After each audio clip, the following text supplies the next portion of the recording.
말씀이에요.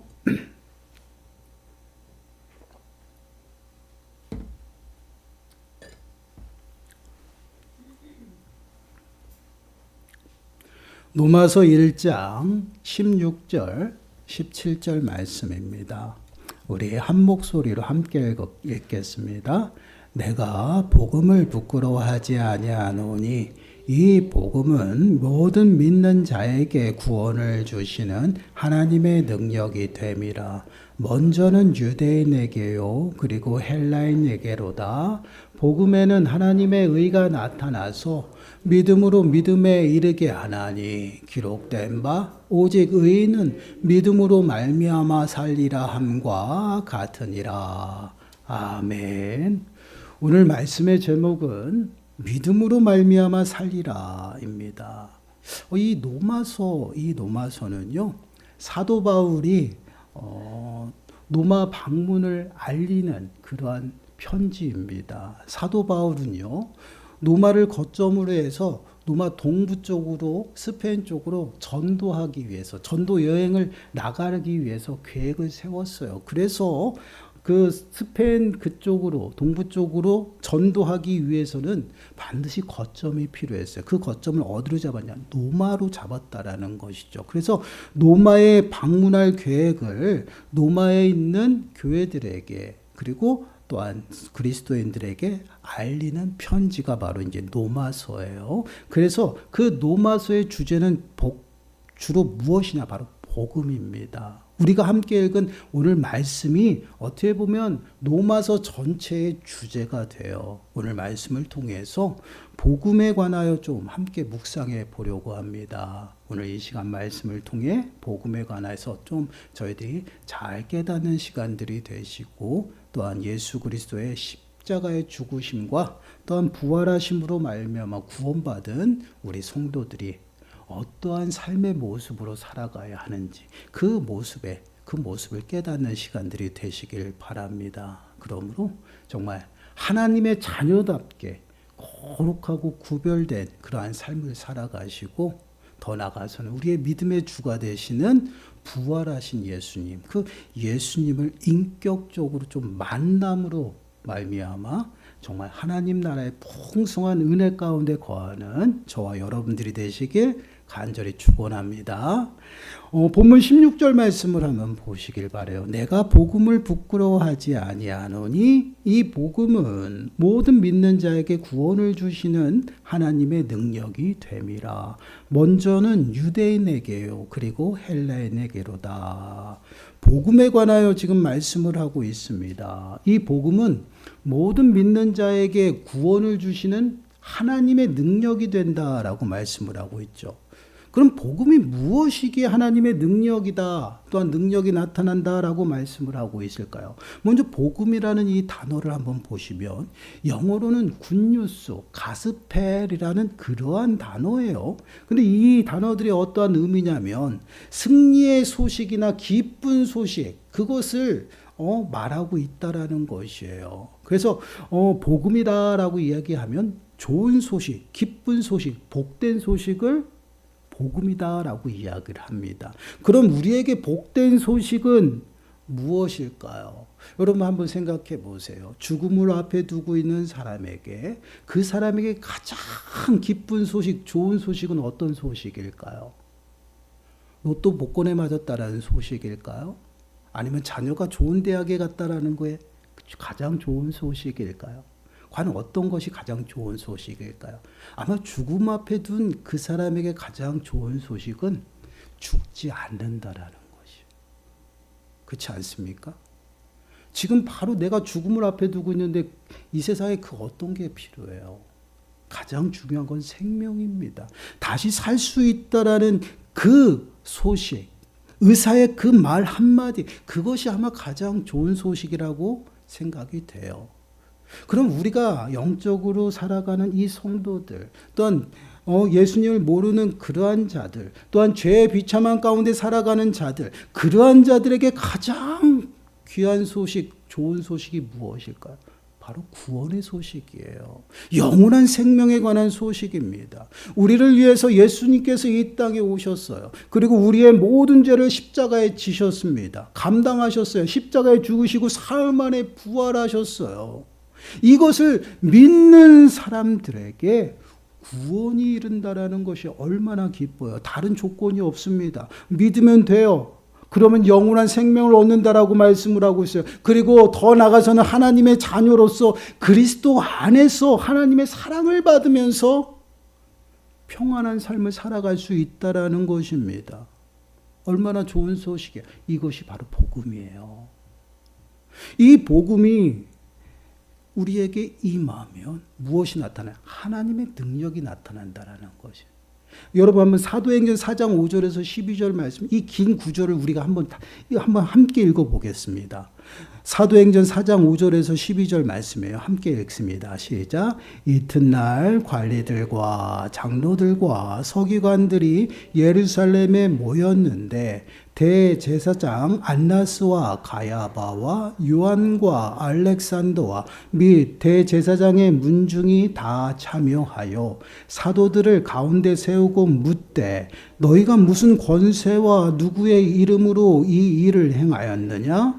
이에 베드로가 성령이 충만하여 이르되 백성의 관리들과 장로들아 만일 병자에게 행한 착한 일에 대하여 이 사람이 어떻게 구원을 받았느냐고 오늘 우리에게 질문한다면 너희와 모든 이스라엘 백성들은 알라. 너희가 십자가에 못 박고 사람이 죽은 자 가운데서 살리신 나사렛 예수 그리스도의 이름으로 이 사람이 건강하게 되어 너희 앞에 섰느니라.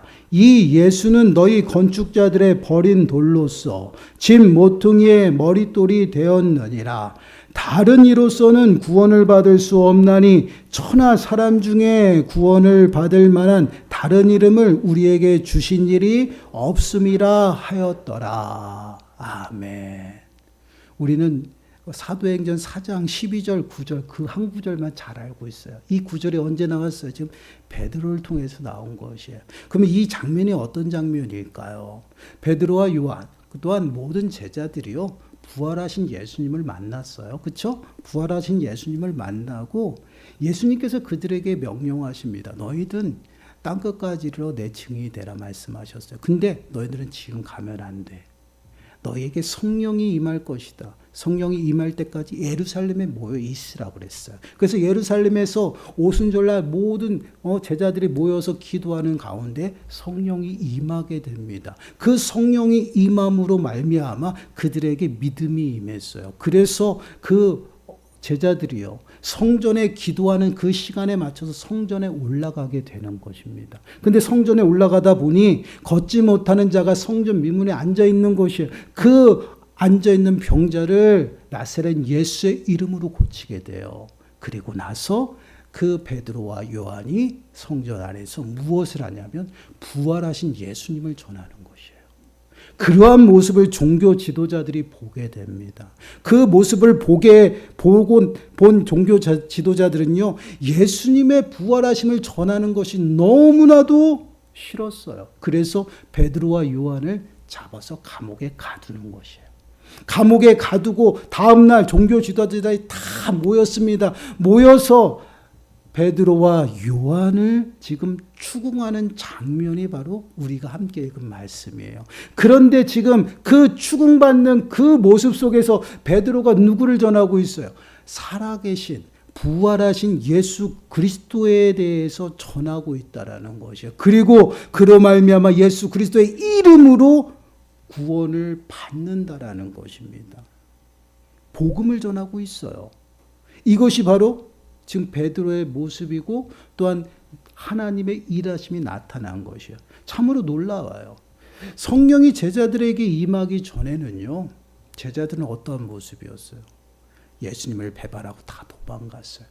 예수님이 누구인지를 정확하게 그들은 깨닫지 못했어요. 그런데 부활하신 예수님이 자신을 배반하고 도망간 제자들에게 나타나서 그들의 심령을 다 치유하셨어요. 그리고 그들을 세우시고 그들에게 말씀하십니다. 내가 약속한다. 너에게 보혜사, 또 다른 보혜사를 보내줄 것이다. 너의 중보자, 너희를 도울 수 있는 자를 보내줄 것이니 그들 기다리라는 것이에요. 그게 뭐야? 성령님이에요. 그래서 이스라엘 제자들이 예루살렘에서 기도하는 가운데 그 성령이 임하는 것이에요. 근데 그 성령이 임함으로 놀라운 역사가 나타나요. 어떻게 나타납니까? 지금 베드로가 부활하신 예수님을 전하는 그 장소가 어디냐? 바로 예수님을 3번 배반했던 그 장소라는 것이에요. 그 장소에서 예수님을 온전히 믿지 못했던 그 베드로는요, 도망갔어요. 배반하고 멀리 자기 생명을 지키기 위해서 도망갔던 베드로의 모습이에요. 그런데 지금 성령이 임하고 믿음이 그들의 심령 가운데 임하니 담대하게 부활하신 예수님 복음을 전하고 있다라는 것이에요. 이것이 바로 복음에서 나타나는 능력이다라는 것이에요. 그렇습니다. 베드로가 복음을 전할 때 그 심령에 성령이 충만하여 전하였다라는 것이에요. 이 땅에 오신 메시아 예수 그리스도를 온전히 전하고 이것을 믿는 것이 구원에 이르는 길이다라고 복음을 전하는 베드로의 모습을 보게 돼요. 이 모습 속에서 하나님의 능력이 나타나는 것이에요. 그럼 왜 이러한 능력이 나타나냐? 사도 바울은요, 믿음이 어떠한 것이냐면 하나님은 죽은 자를 살리시는 하나님이다라는 것을 믿었어요. 그것이 사도 바울의 믿음이에요. 근데 그 믿음이 사도 바울의 믿음뿐만이 아니다라는 것이 우리가 믿는 믿음이고 아브라함이 믿었던 믿음이다라는 것이에요. 여러분 로마서 4장 17절 말씀을 보시면요, 기록된 바 내가 너를 많은 민족의 조상으로 세웠다 하신가 같으니 그가 믿은 바 하나님은 죽은 자를 살리시며 없는 것을 있는 것으로 부르시는 이신이라. 죽은 자를, 예수 그리스도를 죽은 자 가운데서 살리심을 믿었다라는 것이에요. 우리가 예수 그리스도의 부활을 믿는다라는 것은 바로 이것이에요. 하나님께서 없는 것에서 인기 있게 하시고 죽은 자를 온전히 살리시는 그 하나님, 그 능력을 믿는 것이에요. 그것이 부활하신 예수님을 믿는 그 믿음이라는 것이에요. 그것이 바로 사도 바울의 믿음이었고요, 아브라함의 믿음이었고요, 그 믿음이 우리의 믿음이에요. 그 믿음을 통해서 하나님께서 일하신다라는 것이에요. 23절과 24절 말씀 보세요. 그에게 의로 여겨졌다 기록된 것은 아브라함만 위한 것이 아니요 의로 여기심을 받을 우리도 위함이니 곧 예수 우리 주를 죽은 자 가운데서 살리신 이를 믿는 자니라. 예수 우리 주를 죽은 자 가운데서 살리신 이를 믿는 것이 믿음이고 그 믿음을 통해서 우리를 의롭게 여기셨다라는 것이에요. 우리 하나님께서 예수님을 죽은 자 가운데서 살리셨어요. 그리고 이 하나님이 아브라함의 하나님이시고 이삭의 하나님이셔요. 그리고 야곱의 하나님이시고 지금 우리의 하나님이시다라는 것이에요. 그 하나님께서 우리가 믿는 예수 그리스도를 죽은 자 가운데서 살리셨다라, 이것을 믿는 것이에요. 부활하신 예수 그리스도를 믿는 것, 그것이 바로 이 믿음이다라는 것이에요. 그래서 그 믿음이 온전히 하나님의 능력으로 나타나는 것이, 그것이 복음이에요. 그래서 그 복음을 사도 바울은 어떻게 해요? 부끄럽지 않다라고 그러는 것이에요. 그럼 이 부끄럽지 않다라는 말이 무엇이냐면 그만큼 가치가 있다라는 것이에요. 자랑스럽게 여긴다라는 것이에요. 최고의 가치가 바로 구원임을 사도 바울이 깨달았다라는 것이에요. 그래서 사도 바울은 그렇게 고백하잖아요. 내가 여태까지 가졌던 모든 학식과 지혜가 그리스도를 아는데 걸림돌이는 다 배설물 같다라는 것이에요. 최고의 가치는 예수 그리스도고 예수 그리스도를 통해서 얻는 그 믿음, 그 복음만이 최고의 가치이기 때문에 지금 사도 바울은 부끄럽지 않다라는 거예요. 철저히 어떻게 해요? 그 복음의 확신을 가지고 있다라는 것이에요. 우리가 이 땅을 살아가면서 복음이 부끄럽지 않다라는 것은 예수 그리스도의 부활을 확실히 믿는다라는 증거예요. 그래서 사도 바울은요, 그 예수 그리스도 그 복음을 어떻게 해요? 부끄럽지 않다라는 것이. 그래서 그 부끄럽지 않은 모습은 어떻게 나타나느냐? 17절 말씀 보세요. 17절 말씀 보면 복음에는 하나님의 의가 나타나서 믿음으로 믿음에 이르게 하나니 기록된 바 오직 의인은 믿음으로 말미암아 살리라 함과 같으니라. 오직 믿음으로 말미암아 살아간다. 의인은 오직 믿음으로 살아간다라는 것이에요. 근데 여기서 말미암아라는 이 표현이요, 우리가 좀 알고 있는 그런 표현과는 좀 달라요. 어디에서부터, 그리고 누구 때문에, 무엇 때문에라는 그런 의미의 단어예요. 그래서 이러한 것들을 좀 첨가해서 이 말씀, 17절 말씀을 원어로 써진 헬라어에 좀 입각해서 좀 번역을 해보면요, 이렇게 좀 쉽게 번역할 수 있어요. 한번 보세요. 왜냐하면 하나님의 의가 그것 안에서 믿음으로부터 믿음으로 나게 되기 때문이다. 이것이 기록되어 왔던 것처럼 믿음으로부터 살 것이다. 누가요? 우리 믿는 자들이. 결국은 지금 17절 말씀은 16절 말씀의 이유가 되는 것이에요. 그것이 무엇이냐? 왜 사도 바울이 복음이 부끄럽지 않고 왜 복음을 통해서 하나님의 능력이 되는지 그것에 대한 설명이에요. 복음에는 하나님의 의가 나타난다라는 것이에요. 하나님의 의, 여기 이 의는요, 윤리적인 의를 말하는 것이 아니에요. 그리고 하나님의 속성인 정의를 말하는 것이 아니라 하나님께서 활동하심, 하나님의 일하심에 관한 부분이에요. 그래서 하나님께서 우리를 구원에 이르게 하시는 그런 하나님의 활동을 이야기하고 있는 거예요. 그래서 복음에는 하나님께서 일하신다라는 거죠. 어떻게? 구원에 이르도록 일하신다라는 것이에요. 여러분, 우리는 아담의 불순종으로 인해서요, 모든 사람이 죄를 범했습니다. 이 사실을 잊어버리면 안 돼요. 이 사실을 인정하지 아니하기 때문에, 내가 죄인이라는 것을 인정하지 않기 때문에 예수님이 필요 없어요. 내가 의지할 대상 또한 내 구원할 자, 나를 구원할 자가 필요가 없는 것이에요. 그러나 내가 죄인이고 내가 아무것도 할 수 없다라는 그러한 인생임을 내가 깨닫는다라면 반드시 나를 구원할 자가 필요하다라는 것이에요. 여러분, 로마서 3장 10절 말씀을 보면 기록된 바 의인은 없나니 하나도 없다라고 말씀을 하고 있어요. 모든 사람이 죄의 비참한 가운데 태어나요. 죄 아래 태어납니다. 그래서 모든 사람이 죄인이에요. 그래서 그러한 인생은 어때요? 선한 것이 아무것도 없다라는 것이에요. 그래서 로마서 7장 18절 말씀을 보시면 내 속 내 육신에 선한 것이 거하지 아니하는 줄을 아노니 원함은 내게 있으나 선을 행하는 것은 없노라. 선은 아무것도 없어요. 그러다 보니 죄의 비참한 가운데 행복을 찾아서 날마다 애쓰고 수고하지만 행복은 찾을 수 없는 것이에요. 날마다 비참한 가운데 살아가는 것이 죄로 오염된 인생들이에요. 그런 인생들을 위해서 죄의 비참한 가운데 죄의 문제를 해결하기 위해서 누가 오셨어요? 예수님이 오셨다라는 것이에요. 여러분, 우리 어린아이들을 키우잖아요. 그렇죠? 어린아이들을 낳고 키울 때 그 아이들을 보게 되면요, 그 죄성이 얼마나 악한지를 우리가 잘 알 수가 있어요. 우리 아이들은요, 가르쳐주지 않아도요, 나쁜 것은 가장 빨리 배워요. 나쁜 짓을 먼저 배우고요, 또한 욕을 먼저 배워요. 가르쳐주지도 않아요. 근데 어떻게 배워요? 습득력이 강해요. 왜 그럴까? 죄성 때문에 그래요. 죄 아래 있고 죄의 비참한 가운데 태어난 그 인생들은요, 죄로 오염되어 있고 죄가 더욱더 친근하고 죄를 짓는 그 삶이 더욱더 쉬운 삶이에요. 그러다 보니 의를 행하는 것보다, 말씀을 행하는 것보다 죄 짓는 것이 더 쉬워요. 그래서 그걸 행하며 살아가는 것이에요. 그것이 우리 모든 인생의 모습이에요. 이렇게 죄로 타락한 인생이 우리들의 모습입니다. 그런데 우리 보고 의인이다라고 얘기해요? 아니요, 잘못됐죠. 이것은 의롭다라고 하나님이 말씀하시는 것이에요. 예수 그리스도의 핏부림을 통해서 의로운 옷을 우리들의 삶을 덮었다라는 얘기예요. 덮으심으로 이게 말미암아 하나님이 보실 때 그 의로운 옷이 보이셔요. 그래서 우리들의 삶이 그래 너도 죄가 없다라고 말씀하신 것이에요. 내가 정말 깨끗하고 거룩하다라는 말이 아니에요. 그래서 예수 그리스도로 말미암아 의롭다라고 우리에게 말씀하신 그 하나님께서 인정해 주신 하나님의 은혜의 결과예요. 그러한 사람은 어떻게 살아가느냐? 믿음으로 살아간다라는 것이에요.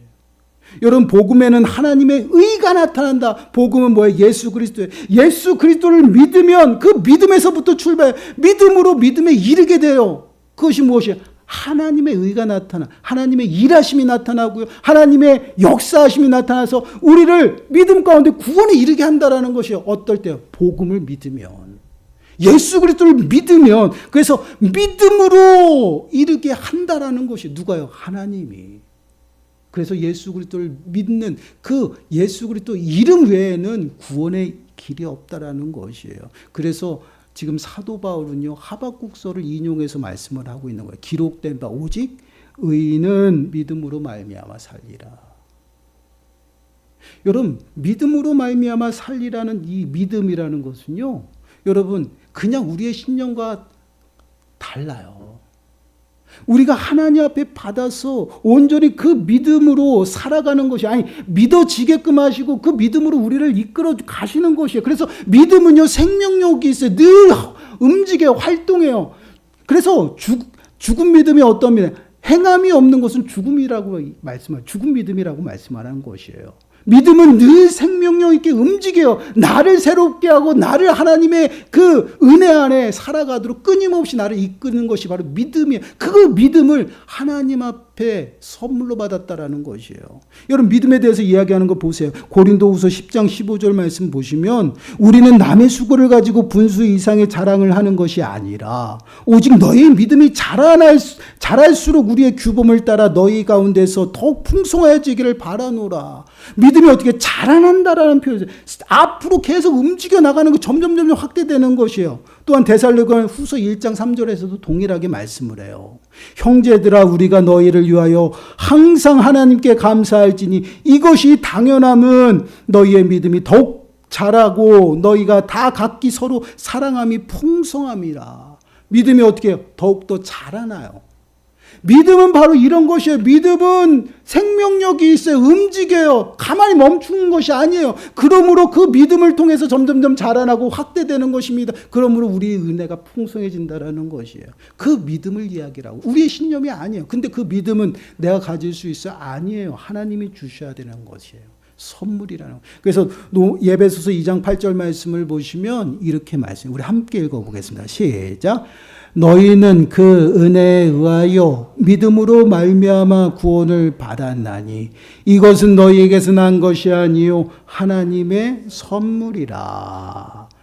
우리에게서 난 것이 아니에요. 하나님이 주셔야 되는 것이, 하나님이 주신 믿음이기 때문에 그 믿음은요 죽은 것이 아니에요. 살아있다라는 것이에요. 그래서 끊임없이 우리들의 삶 가운데, 또한 우리들의 심령 가운데 움직여요. 그 움직이는 생명력을 통해서 믿음에서 믿음에 이르게 되는 것이에요. 그 믿음을 따라감으로 온전히 우리는 더욱더 상성하게 자라나는 것이, 이것이 하나님이 주신 믿음이라는 것이에요. 이런 믿음의 열매가 없으면 우리는 다시 한번 점검해 봐야 되겠죠. 그래서 이런 믿음을 가지고 너희가 어려움 속에서도, 너희가 문제 속에서도 인내하라는 것이에요. 여러분, 노마서는, 그 당시에 노마서를 지금 사도 바울이 노마 교회인 교인들에게 쓸 때 그 당시의 배경은요, 황제의 칙령을 통해서 그 그리스도인들이 다 로마에서 추방이 돼요. 추방이 다 됩니다. 너 예수 믿어? 다 나가. 다 쫓겨났어요. 다 쫓겨나고 멀리 흩어져서 살아가는 것이에요, 성도들이. 근데 한 5년, 6년이 지나고 그 왕이 죽어요. 죽음으로 다시금 로마로 귀국을 합니다. 다들 들어와요. 그러면서 유대인들도 있고요. 또 나가서 믿음 생활하다 보니 그 335 모이는 곳에 이방 사람들도 모여 있어요. 그래서 그들이 다시 유입돼서 들어와요. 그래서 그들에게 믿음은 무엇인지를 가르치는 것이에요. 그리고 믿음은 그 어려움 속에서도 인내하며 끝까지 따라가는 그러한 모습들을 지금 사도 바울이 로마 교회들에게 말하고 있다라는 거예요. 그래서 오직 의인은 믿음으로 말미암아 살리라라고 말씀을 하는 것이에요. 너희가 부활하신 예수님을 믿느냐? 그러면 하나님의 그 의를, 하나님의 능력을 믿으라는 것이에요. 죽은 자도 살리시고 없는 것에서 있게 하신 그 하나님을 믿으라는 것이에요. 그래서 믿음으로 말미암아 살아가야 된다라는 것이에요. 그 믿는 믿음으로 살아가는 것이 하나님의 그 때를 기다리며 살아가는 것이다라는 것이에요. 여러분, 하박국이요 끊임없이 하나님 앞에 때를 써요.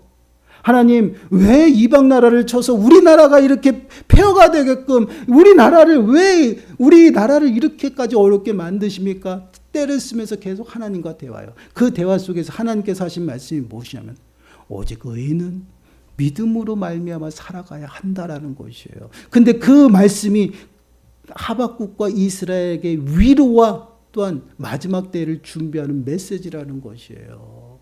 이 의인이 믿음으로 말미암아 살아간다라는 것은요, 하나님께서 마지막 심판을 꼭 하실 테는데, 하나님의 심판의 때는요, 믿지 않는 자들을 벌하신다라는 것이에요. 하나님, 예수님께서 분명히 우리들에게도 약속하셨어요.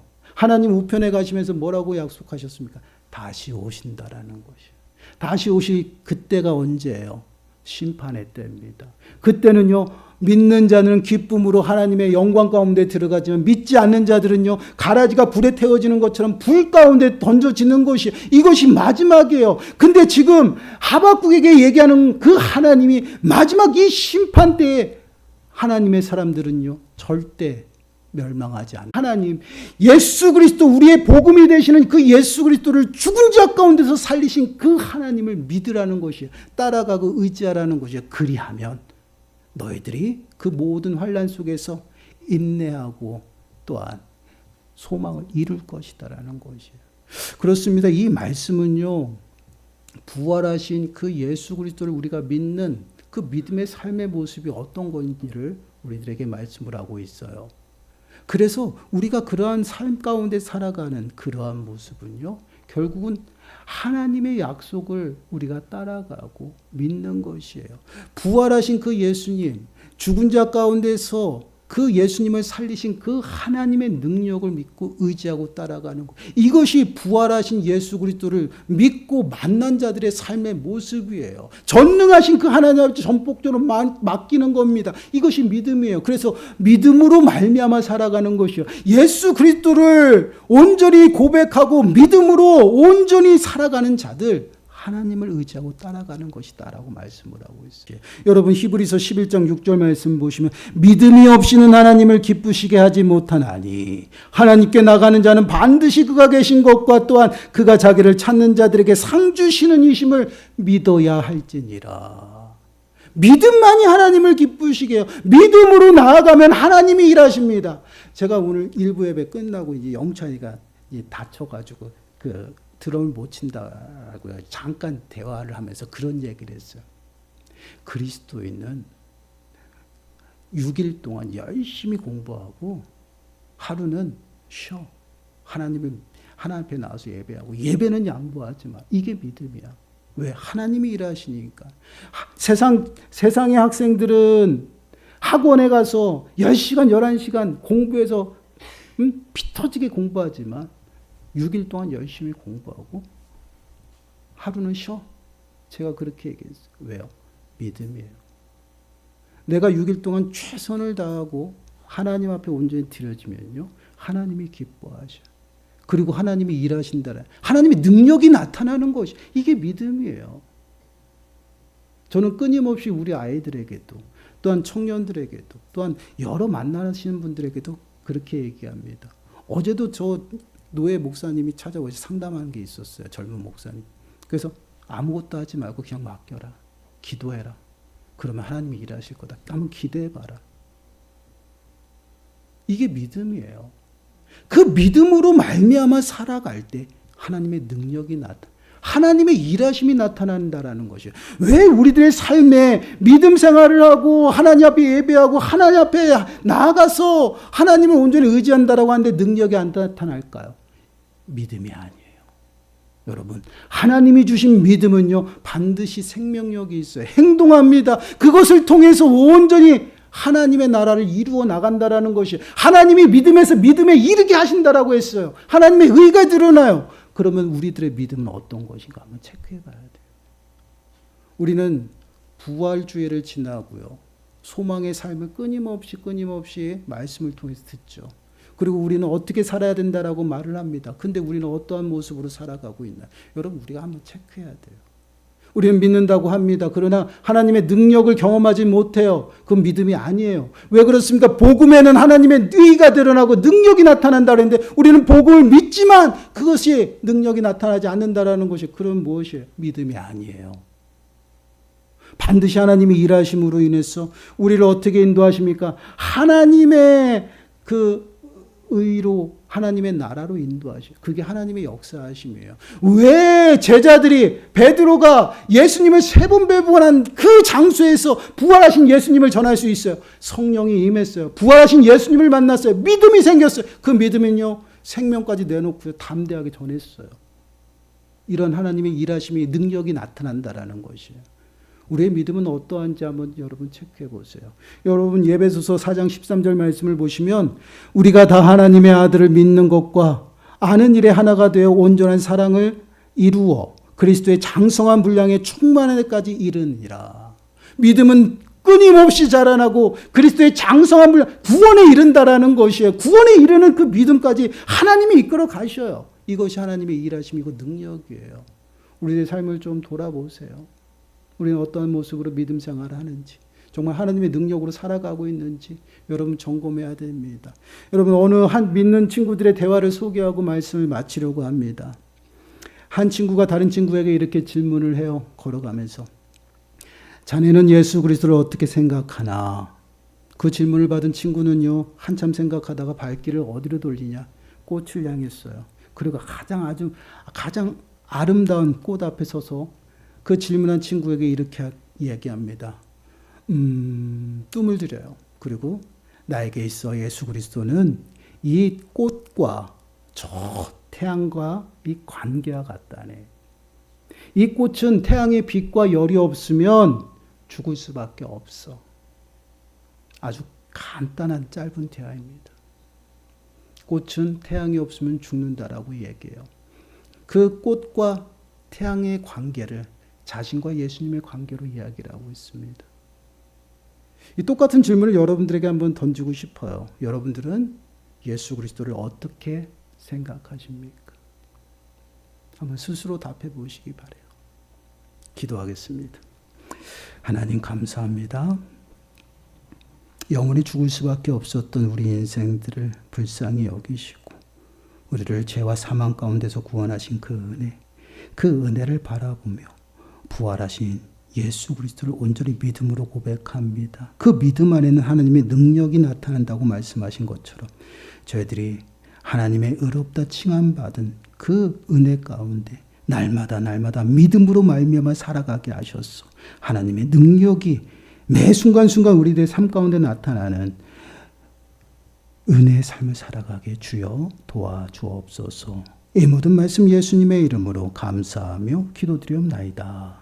아멘. 우리 찬송가 542장입니다.